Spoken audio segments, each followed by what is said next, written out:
ကွန်တင်ဘက်ကပီတာပါကာကိုလူသက်သမားအဖြစ်မဟုတ်မမှန်ဆွဆွဲပြီးစပိုက်တာမန်ဆိုတာကိုဖွင့်ချလိုက်ပြီးနောက်မှာတော့သူ့ရဲ့ရည်စားဖြစ်သူကအချစ်ဆုံးတငယ်ချင်းနက်နဲ့ဒေါ်လေးမေတို့ပါဒရီရဲ့စစ်ဆေးမေးမြန်းခြင်းကိုခံခဲ့ရပါတယ်ရှေ့နေမက်မာတော့ကပီတာအမှုတွေကိုပလက်ပေးနိုင်ခဲ့ပေမဲ့သူတို့တတိုက်လုံးအများပြည်သူရဲ့ဝေဖန်တိုက်ခိုက်မှုတံကိုပြင်းပြင်းထန်ထန်ခံခဲ့ရပါတယ်ပီတာအမနဲ့နက်တို့ရဲ့မက်တက္ကသိုလ်ဝင်ခွင့်လျှောက်လွှာတွေပယ်ချခံရပြီးနောက်မှာတော့ပီတာဟာနယူးယောက်ကဆုံးကျောင်းတော်စီသွားပြီးစတီဖင်စထရိတ်စီမှာအကူအညီတောင်းခဲ့ပါတယ်စထရိတ်ကလူတွေအားလုံးပီတာဟာစပိုက်တာမန်ဖြစ်မှန်မေးသွားစေမဲ့မန်နန်တစ်ခုရွတ်ပေးခဲ့ပေမဲ့ပီတာကသူ့ရဲ့ချစ်ရသူတွေကိုတော့မှတ်မိစေချင်လို့မန်နန်ကိုခဏခဏပြင်ခိုင်းတာကြောင့်မန်နန်ဟာပျက်စီးသွားခဲ့ရပါတယ်စထရိတ်ကဘေးအန္တရာယ်မဖြစ်အောင်မန်နန်ကိုအမြန်ထိန်းချုပ်ပြီးပီတာကိုကျောင်းတော်ထဲကနေမောင်းထုတ်လိုက်ပါတော့တယ်အဲ့ဒါနဲ့ပီတာဟာမကြာနဲ့နက်တို့ရဲ့ဝင်ခွင့်ကိုပြန်စဉ်းစားပေးဖို့မရဲ့တာဝန်ရှိသူတဦးကိုတွားရောက်ဖြောင်းဖြစင်မှာပဲအော်တေဗီယက်စ်ရဲ့တိုက်ခိုက်ခြင်းကိုခံလိုက်ရပါတယ်အော်တေဗီယက်စ်ကပီတာရဲ့စပိုက်ဒါဝစ်စုံကနာနိုနီးပညာတွေကိုခွာထုတ်လိုက်ပေမဲ့အဲ့ဒီနီးပညာကသူ့ရဲ့စက်ရုပ်လက်တံတွေနဲ့ပေါင်းဆက်သွားပြီးပီတာကအဲ့ဒီလက်တံတွေကိုပြန်ထိန်းချုပ်နိုင်သွားပါတယ်အဲ့ဒီအချိန်မှာပဲနော်မန်အော့စဘွန်ရောက်လာပြီးတိုက်ခိုက်တာကြောင့်စထရိန့်ကပီတာကိုကျောင်းတော်စီမန်နန်နဲ့ချက်ချင်းပြန်ခေါ်လိုက်ပြီးအော်တေဗီယက်စ်ကိုကတ်ကွန်နတ်ခေါ်လီဇက်ကြီးရဲ့ဘေးကအကျဉ်းခန်းထဲမှာပိတ်လောင်ထားလိုက်ပါတယ်ပျက်စီးသွားတဲ့မန်နန်ကိုမထိန်းချုပ်နိုင်ခင်မှာစပိုက်တာမန်ရဲ့အမတ်တညာကိုတိထားတဲ့အခြားစကြဝဠာကလူတွေကိုဆွဲခေါ်မိသွားတယ်လို့စထရိန့်ကရှင်းပြခဲ့ပါတယ်ပြီးတော့သူတို့ကိုလိုက်ရှာပြီးဖမ်းဆီးဖို့ပီတာမကြာနဲ့နက်တို့ကိုတာဝန်ပေးခဲ့ရာသူတို့ဟာအီလက်ထရိုနဲ့ဆမ်မန်တို့ကိုရှာဖွေဖမ်းဆီးနိုင်ခဲ့ပါတယ်တစ်ဖက်မှာတော့အော့စဘွန်ဟာသူ့ရဲ့အမောင်ဖက်ချမ်းစိတ်ရိုင်းဖြစ်တဲ့ Green Goblin စိတ်ရိုင်းဝင်နေတာကနေပြန်လည်တတိယလာပြီး VSC အဆောက်အဦစီရောက်သွားခဲ့ရာဒေါ်လေးမေကသူ့ကိုနှစ်သိမ့်ပေးနေတော့ပီတာကရောက်လာပြီးခေါ်ဆောင်သွားခဲ့ပါတယ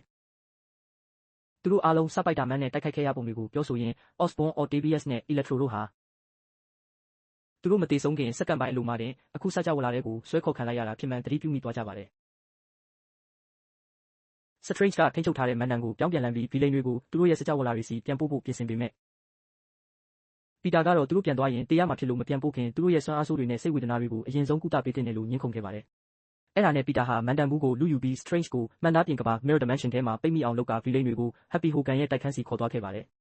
သူဟာ Octavius ကိုအောင်မြင်စွာကုသပေးနိုင်ခဲ့ပေမဲ့ Osborn ရဲ့ Goblin စိတ်ရိုင်းပြန်လည်နိုးထလာပြီး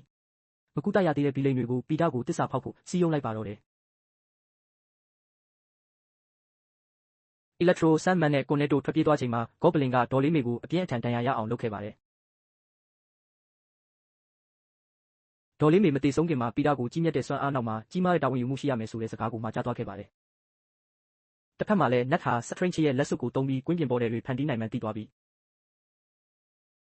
သူနဲ့မကြဟာပီတာကိုလိုက်ရှာဖို့ကြိုးစားရာကနေပီတာအစားအခြားစကြဝဠာကပီတာဘာကာဘာရှင်းတွေကိုတွားတွေ့ပါတော့တယ်သူတို့ဟာလည်းစထရိန့်ချရဲ့မန်နန်ကြောင့်ပဲဒီကဘာကိုရောက်လာကြတာဖြစ်ပြီးသူတို့ကိုပီတာ2နဲ့ပီတာ3လို့နာမည်ပေးလိုက်ကြပါတယ်ထို့နောက်သူတို့အဖွဲ့ဟာလက်ရှိစကြဝဠာရဲ့ပီတာ1ကိုရှာတွေ့ခဲ့ပြီးသူကတော့စိတ်တက်ကြကဗီလိန်တွေကိုပြန်လွတ်ပြီးအသေးခံခိုင်းဖို့အထိဖြစ်နေကြတာပ